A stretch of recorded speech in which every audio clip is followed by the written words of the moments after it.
So magic mushrooms. There is a study that just came out, albeit not peer-reviewed. We'll go through all of it here, but apparently it may help with severe depression. Take a look at this from Axios.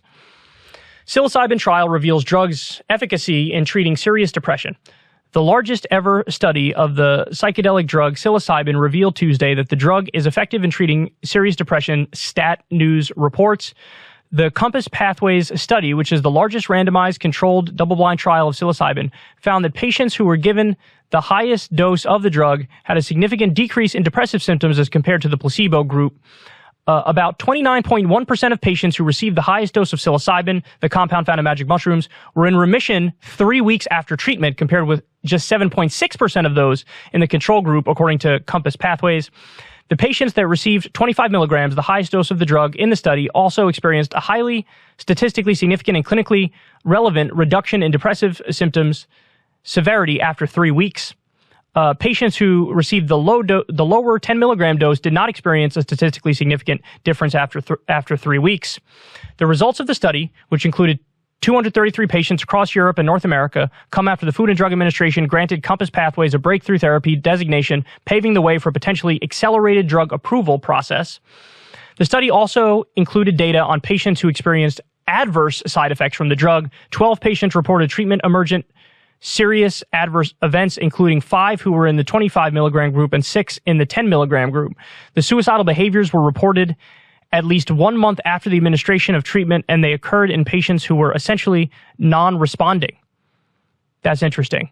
The results have not been published in a medical journal or peer-reviewed, according to Stat. Okay, so let's talk about this. I'm actually not surprised by those findings. Now, you could say, look, there's a causation-correlation issue across the board with all the findings, both the positive results and the negative results, but I wouldn't be surprised if there was a direct connection between people being helped by it, but then also the small group of people that appear to have negative effects from it. Now, the reason I say that is because my personal experience is I'm terrified of psychedelic substances, hallucinogenic substances, and I do think there's a certain kind of person that it's just not for. That is really just not for. I think there can be multiple different kinds of depression, too.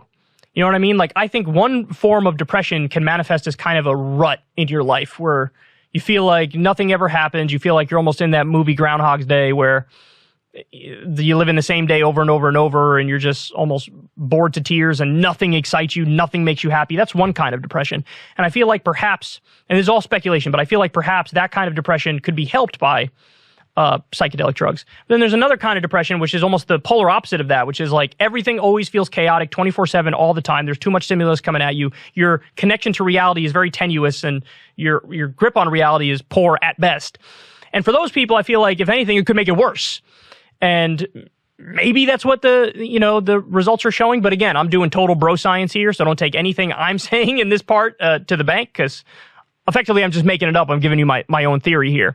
But I'm not surprised that with some people, perhaps they had a negative reaction to it. But then in a lot of people, they had a very positive reaction, almost 30%. 30% favorable response and only 7% in the placebo group. I mean, that is statistically significant. So I'm not surprised with either finding here, but as anybody will point out, there's a causation-correlation issue that needs to be addressed, and then also, they just said it's not peer-reviewed, so you can't really take this stuff to the bank yet, but it does also fall in line with other studies that we've seen to this point, where these various substances seem to help people with whatever they're dealing with. I mean, they've done magic mushrooms studies, LSD studies, marijuana studies. There's a reason why people oftentimes go to drugs when times get rough, because they work. I mean, they change your brain chemistry to one extent or another. It gives you a little dopamine rush or gives you a little burst of serotonin or something at a time when you desperately need it. That can have positive effects.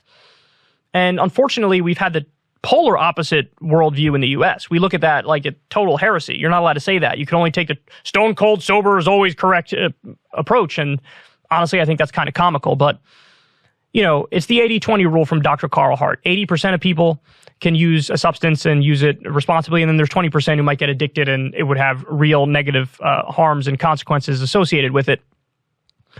Just like we do it with alcohol, I don't think we should have a stigma towards anything else either, because we don't let the 20% of alcoholics ruin it for the 80% of standard drinkers, and it should work the same way with all these other substances. But step one is to legalize these things for medicinal purposes and then eventually legalize it for recreational purposes, because I really do think that that's a better system, and that's a system that gives people freedom and liberty. And you can also educate people more when that's the case. Usually what happens is when we do the crackdown on drugs, there's just no education as to how they function. And so if people experiment with the drugs, they don't know how to use them because they've never been taught that. They've never been taught the proper dosages and things of that nature. Whereas if you legalize, tax, and regulate it, you can control those things, and you can make it so people use much more responsibly. So anyway, not surprised by the findings here, and obviously the more studies come out on this, the more we'll talk about it.